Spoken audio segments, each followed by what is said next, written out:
रसूल अल्लाह के मुतालिक, हजरत मोहम्मद साहब के मुतालिक की पहली हदीस है जिसमें हजरत मोहम्मद साहब ने खुद नेक्रोफिलिया को अंजाम दिया है एक महिला के साथ कब्र में उतर करके। और ये हवाला आपके सामने आता है कंजुल उमाल किताब से, कंजुल उमाल अल हिंदी, जिसकी हदीस नंबर है 37,611, यानी 37,611 नंबर की हदीस है इस किताब के अंदर, कंजुल उमाल के अंदर, जिसके अंदर यहाँ पर साफ साफ लिखा हुआ है, मोहम्मद सेड, मोहम्मद ने कहा, आई हैव ड्रेस्ड हर, मैंने उसको ढक दिया। Fatima the dead woman, Fatima जो कि मरी हुई महिला थी, ये असल में अली की माँ थी। ये जो फातिमा है, ये हजरत अली जो खलीफा है इस्लाम के और मोहम्मद के दामाद हैं, ये उनकी माँ है, ये फातिमा। और उनकी जो बीवी है, मोहम्मद की जो बेटी है, उसका नाम भी फातिमा है, तो दोनों ही का नाम फातिमा है। तो जब वो मर गई तो मोहम्मद साहब ने उसको ढक दिया, किससे? इन माई शर्ट, मैंने अपनी कमीज से, so that she may be dressed in heavenly, ताकि उसको जन्नत में जो है वो लिबास पहनाए जाए, इसलिए उसको मैंने अपनी अपनी कमीज से ढक दिया जब वो मर गई।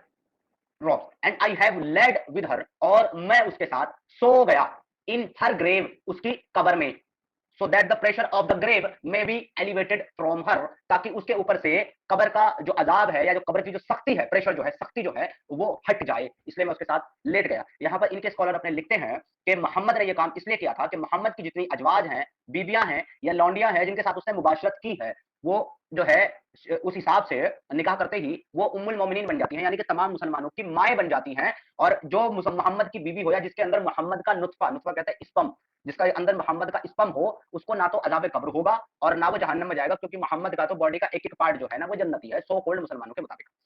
ये इसका एक्सप्लेनेशन है जो आगे अभी आ जाएगा रेफरेंस में, मैं आपको दिखा दूंगा कि उसने ऐसा क्यों किया था।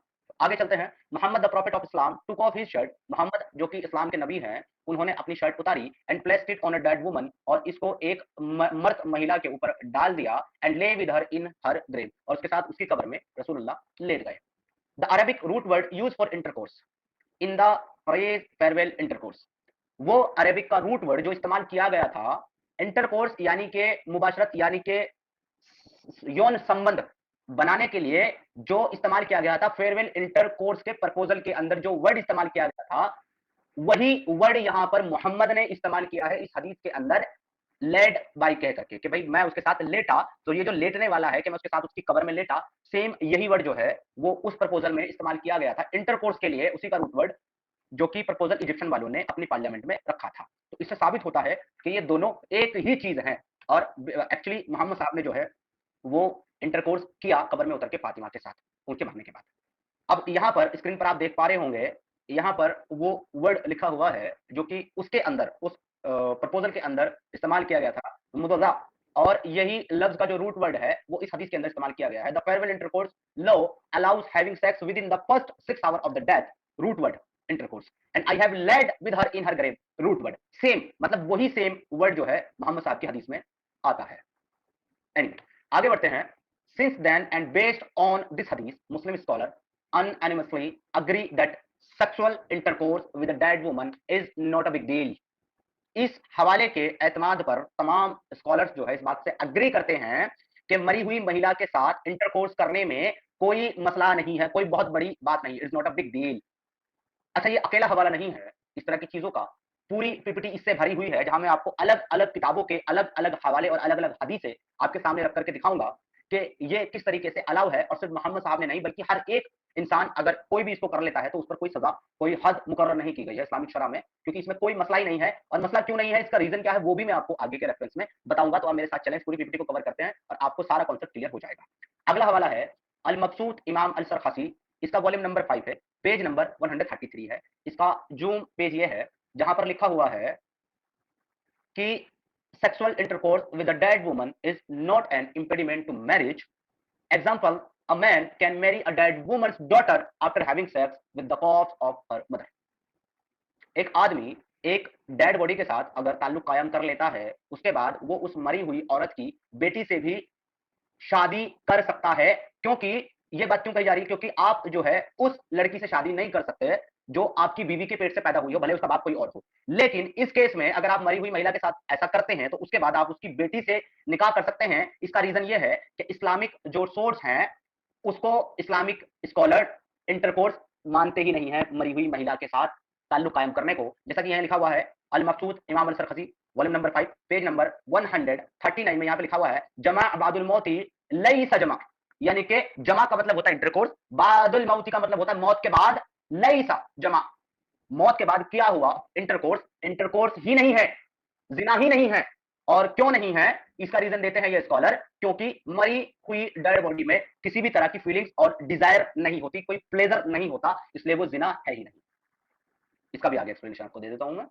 आगे लिखा हुआ उसूल सरखसी में, इमाम अल सरखसी की किताब है, इसमें वॉल्यूम नंबर 1 पेज नंबर 93 पे लिखा हुआ है, sexual intercourse with a dead woman is not an impediment to marriage.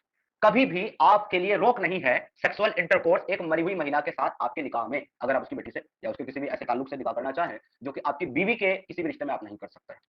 अगला हवाला है अल इनाया शरा अल हिदाया, मोहम्मद महमूद अल बरकती की किताब है, वॉल्यूम नंबर 5 पेज नंबर 138। यहां पर लिखा हुआ है intercourse with a dead woman is not an impediment to marriage. Again वही हवाला मैंने आपको दूसरी किताब से दिया है। पिछला हवाला मैंने आपको अल मकसूद उसूल सरखासी से दिया था, इमाम सरखासी की किताब से, और अगला हवाला मैंने आपको दिया है अल इनाया शरा अल हिदाया मोहम्मद महमूद अल बरकती की किताब से। सेम चीज यहां पे लिखी हुई है। इसके अलावा अल जवारा अल नैयरा अबू बकर बिन अली अल जुबैदी अपनी किताब वॉल्यूम नंबर 4 पेज नंबर 93 पर लिखता है intercourse with a dead woman is not an impediment to marriage by anonymous consent. Again, same चीज, they also agree that there is no punishment for having intercourse with a dead woman। यानी कि Islamic scholars जितने भी हैं वो इस बात से अग्री करते हैं कि अगर किसी ने मरी हुई महिला डेड बॉडी के साथ इंटरकोर्स किया तो इस पर कोई हद या कोई सजा नहीं होगी। ओके, अल इकना अफिल हाल अल्फाज अबी शहजा अल खतीब अल शेरविनी, ये किताब का नाम है, वॉल्यूम नंबर 2 पेज नंबर 521। अगला हवाला मैं आपको देने लगा हूं जहां पर लिखा हुआ है there is no punishment for having intercourse with a dead woman or with an animal। अगर किसी को इस ट्रांसलेशन के ऊपर डाउट है तो बाजू में अरबी का टेक्स्ट लिखा हुआ है जहां से आप पढ़ सकते हैं साफ साफ वहां पे क्या लिखा हुआ है। सो बेसिकली अगर किसी ने किसी मरी हुई बॉडी के साथ, महिला के साथ इंटरकोर्स किया, किसी मुसलमान ने किसी आदमी ने या किसी जानवर के साथ सेक्स किया, इस पर कोई हद नहीं है। हवाला अल इकना फी हल अल्फाज अबी शहजा अल खतीब अल शेरवानी, volume number 2 page number 521। And more and more and more, निहायत अल-ज़ैन मोहम्मद नवावी अल-जावी, इमाम नवावी की किताब निहायत अल-ज़ैन के अंदर इमाम नवावी रहमतुल्लाह अलैह लिखते हैं वॉल्यूम नंबर 1 पेज नंबर 316 के ऊपर, there is no punishment for having intercourse with a dead woman और with an animal because of course their vaginas are not desirable. किसी भी मरी हुई महिला या जानवर के साथ इंटरकोर्स या सेक्स करने पर किसी भी तरह की कोई हद या कोई सजा नहीं है, क्योंकि बिल्कुल नो डाउट ऑफ कोर्स उनकी जो प्राइवेट पार्ट है, जो वजाइनाज है, वो डिजायरेबल नहीं है, उनके अंदर डिजायर नहीं है, उनके अंदर चाहत नहीं है, फीलिंग नहीं है। That's why this is not a punishable offense at all in Islam. सुभान अल्लाह, यह है इस्लाम की खूबसूरती, यह है मेरे नबी का करम। क्या प्यारा दिन देकर के गए हैं तमाम मुसलमानों को, जिसके ऊपर एक मुसलमान खड़ा होकर के बड़े बड़े जज्बा जोश के साथ कहता है अल्हम्दुलिल्लाह आई एम प्राउड मुस्लिम, अल्हम्दुलिल्लाह। अगला हवाला दे रहा हूं मैं आपको हवाशी अल शेरवानी की किताब वॉल्यूम नंबर 1 पेज नंबर 263 से, और यहां पर लिखा हुआ है वाला बाद आयशल मौतु इजा आउरित फीही it is not necessary to rewash the dead after penetration.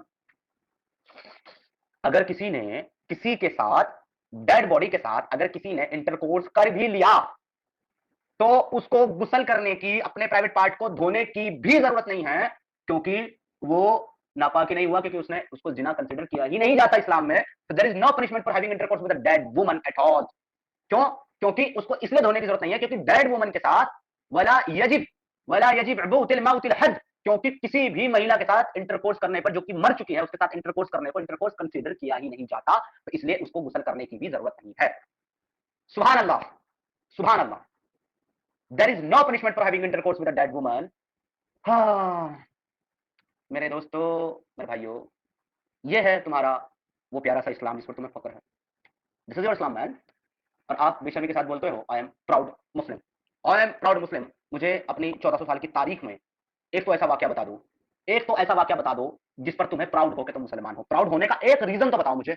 तुमने आज तक किया ही क्या है? दुनिया को जानवर, दुनिया को वहशी, दुनिया को आतंकवादी, दुनिया को नफरती, दुनिया में फसाद फैलाने के अलावा, ये बनाने के अलावा तुमने आज तक दुनिया को दिया ही क्या है भाई? क्या दिया है? तो इसके ऊपर बात करूंगा मैं, टॉपिक के ऊपर सारे रेफरेंस मैंने सामने रख दिए हैं। अब अगर किसी में हिम्मत है और किसी के पास वाकई नॉलेज है कि वो मेरे इन सारे रेफरेंस का रिफ्यूटेशन कर सके, कहीं से भी, व्हाट्सएवर, कुरान, हदीस, कहीं से भी, फिका, शरा, वो आ जाए और वो रेफयूटेशन कर सकता है। हमारे साथ हमारे एक भाई जुड़े हैं, प्राउड मोमिन भाई, इनसे बात